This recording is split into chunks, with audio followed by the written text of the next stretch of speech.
Hello, future doctors. My name is Michael. I'm a first year medical student here in Thessaloniki. So in today's video, I'm going to talk about what the Aristotle University School of Medicine is like. I'm going to talk a little bit about the curriculum and the classes and sort of how it's structured to give you a better idea.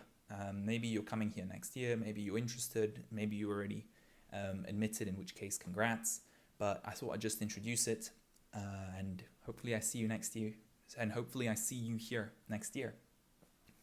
So the medical curriculum, it's a 6-year degree, and it's sort of divided into like 3 blocks. You've got the basic medical sciences, and then you've got clinical medicine. That's 2 blocks. So it's 2 blocks. So it's basic medical sciences, the first 2 years, and there you just learn the basics, right? So like physiology, we learn about how the body works. Biochemistry, we learn about how all the molecules talk to each other, like embryology, like sort of what's the science of development, anatomy, basic things like that. That's the first 2 years. And then afterwards we've got clinical medicine, which is sort of when you learn about like the diseases, and you'll spend some time in the hospital, which I'm going to talk about later. But sort of the clinical medicine is where it gets real, and you learn about like things relevant to doctoring. So that's so the basic sort of medical sciences would be the first 2 years. Then you've got 3 years of clinical medicine, and year 6 is like full time in the hospital. And there you go to like a department or multiple departments rather over the course of the 2 semesters. So over the course of year 6, and you'll go there and you'll shadow doctors, and it's really like a hands-on thing. Now, that hospital experience, year 6 is full-time hospital, but we are slowly introduced to it. There is like a ramp up. They don't just throw you in the deep water. So how it works here, at least, and I'd assume that it's similar elsewhere in Greece, and probably similar everywhere in Europe. But in year 4, we start clinical rotations. So these will be like days or even weeks where we go to a specific department at the hospital. Usually there's like a specific doctor that we shadow, and there we learn like in depth. We go like with the patients, and we're not allowed to do many tests, but sort of there's a lot of learning that happens there. You see a lot of cases. You do like presentations to the doctor that watches over you, and that starts in year 4. Now, even there, so year 6 is full-time. Year 4, you start going to the hospitals. But even there is sort of an introduction to that. So from year 1, we start clinical skills.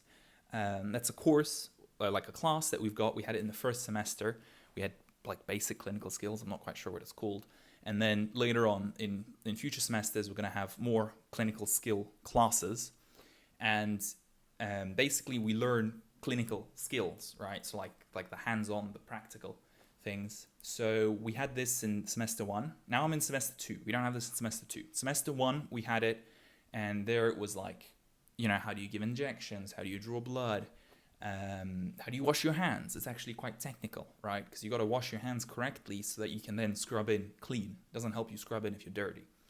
And so it was like a lot of that theory, but it was really more a practical class. So even the exam for clinical skills was, we learned a bunch of these skills. And then in the examination, like we got 2 random skills, and then sort of we had to show them to the examiner, right? So my one was, I think, taking an interview and giving an injection. Those were the skills. But effectively, I could scrub in and sort of give an injection tomorrow. Never done it before, but I know the theory and I know the practice. I've done it on the dole. So that's quite cool. That starts in year 1. Now, in year 1, we also had hospital rotations. So this was a week before Christmas, where the professors that taught clinical skills, because most of our professors are doctors, but the ones that teach clinical skills are especially like very hands-on doctors. They're like in the ER. But so that last week of class before Christmas, we had no class, and sort of we went to see the hospitals. So we saw, the medical school is this way, 5 minutes from my house. And then literally across the road from the medical school, there's the AHEPA hospital. So we saw the AHEPA hospital. We saw the Hippocratia hospital, which is this way, sort of more to the east of town, so Agia Triada. And I think that's the oldest hospital in town. So we saw AHEPA, we saw Hippocratico, and then we saw this newest hospital. They built like a new hospital very recently, like literally maybe 10 or 20 years old, and it's back this way, so it's after the highway. It's a nightmare to get to, but that's like a super new hospital and super modern. Papa Georgiou, it's called. So that last week before Christmas, we saw all of the hospitals. So even in the ramp up to being a doctor, right? Year 6, you go full time. Like in year 6, you're full time. Like you spend full time in the hospital. In year 4, you start spending some time in the hospital. But even in year 1, like they prepare us. Like the entire course is integrated. It's thought through. Because in year 1, we do the clinical skills and we're introduced to the hospitals. I'm part of a focus group. We've got what's called focus groups, which are, or maybe it's a focus club. I'm not quite sure what it's called.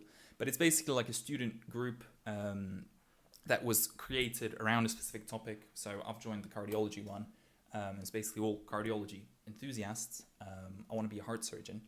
But so as part of that cardiology focus group, there are like higher year students that give us presentations and whatnot, all student led, but also they will like take us to the hospitals and show us. So like this month there are 4 slots or 4 days, and each day I think has got like 6 slots, but 4 days this month when we could go to a hospital, and there was 1 day last month. So it's like a big thing. It's really integrated, and I am very confident that by the time I get to year 6 and by the time I am full-time in the hospital, I will have already gotten a lot of practice. So that's not a worry. It's all thought through. It's like slowly ramped up. So that's the practical side of things. From a theoretical side of things, our classes are also structured quite well. I've actually got like nothing but positive things to say.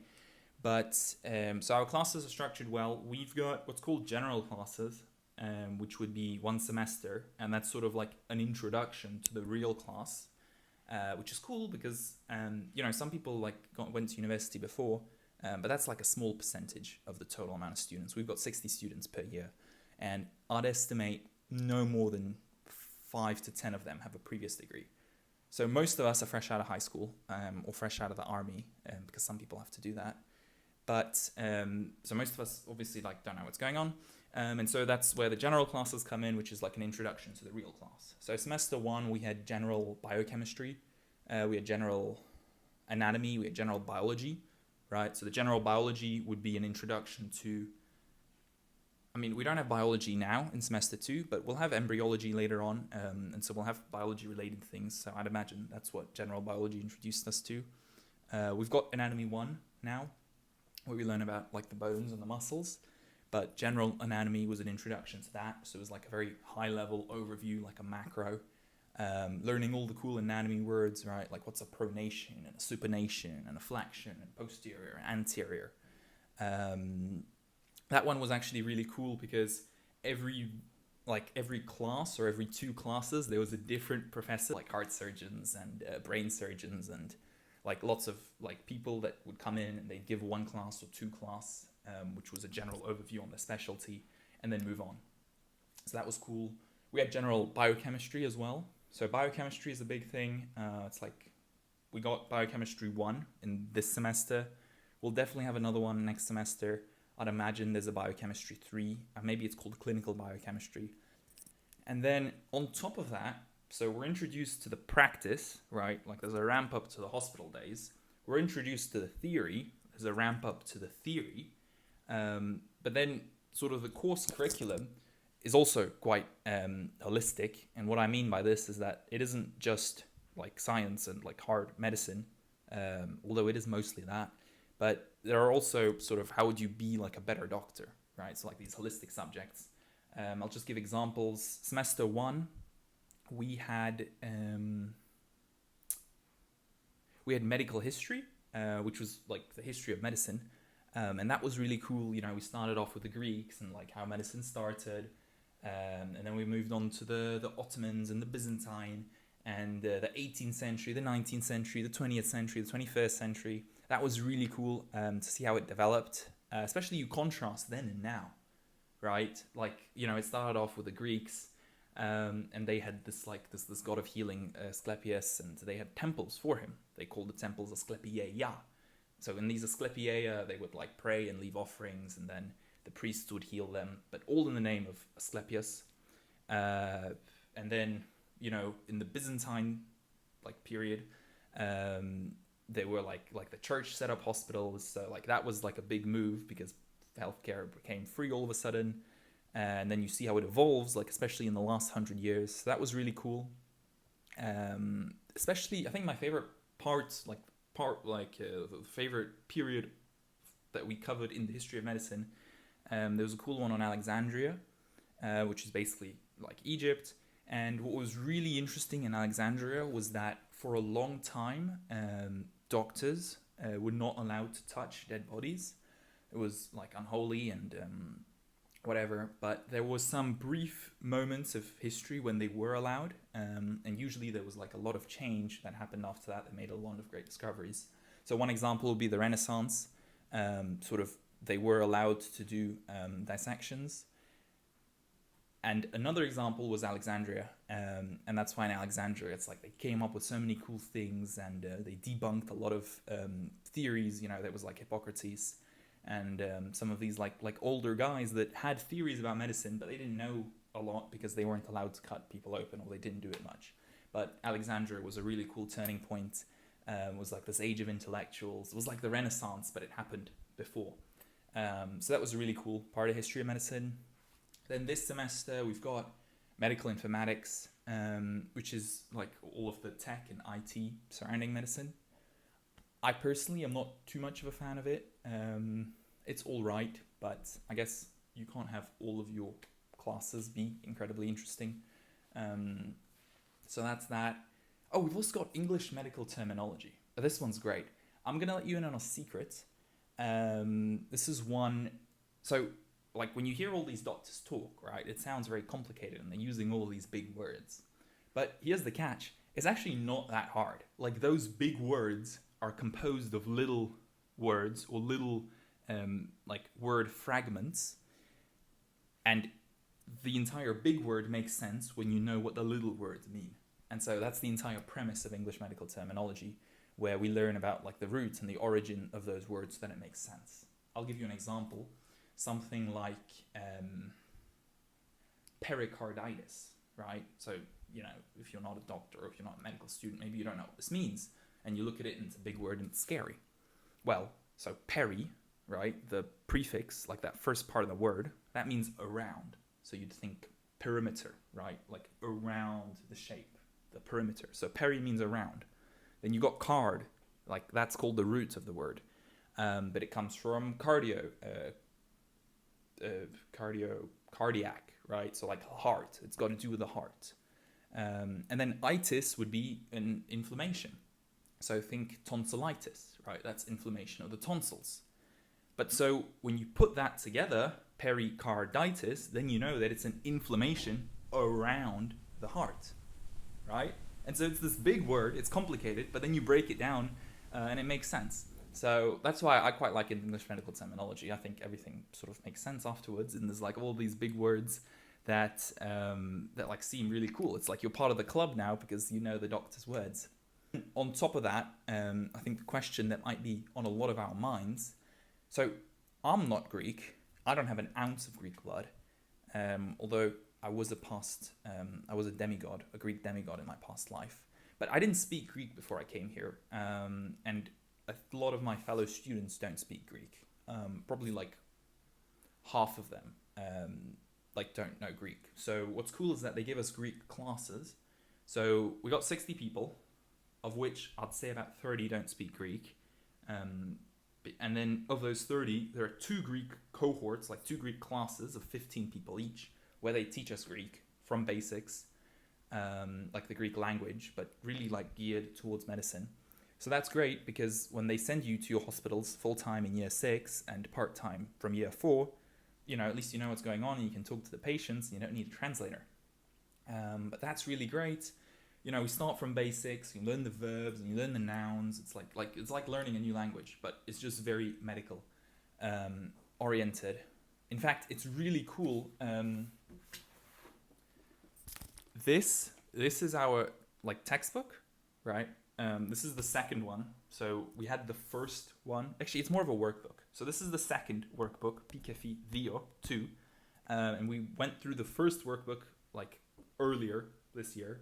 So now we're on the second book. I think there's a third one as well. But what's cool is that the person, like one of the many authors of this book, this lady right here, and I think she's got a PhD in the language as well, right? So she's like really big on Greek, and she like writes like the textbooks, and I think she's working on a book currently. But she is our Greek teacher. So it's a class of 15 people. It's like up close, it's personal, like there's like a lot of talking. And we're taught by like this like very Greek person who's really into the language.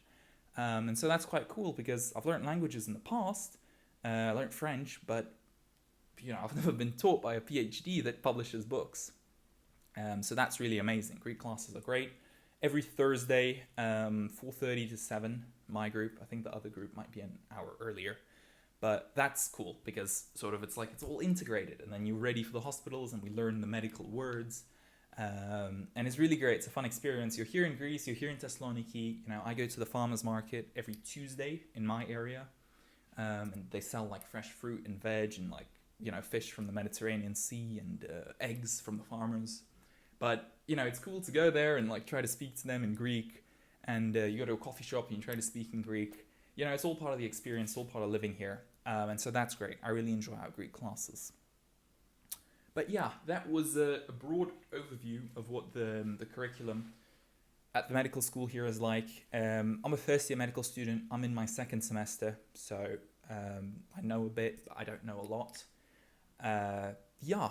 Now, I'd imagine if you're watching this, you're considering coming to Thessaloniki, or you've been accepted, or maybe you're here.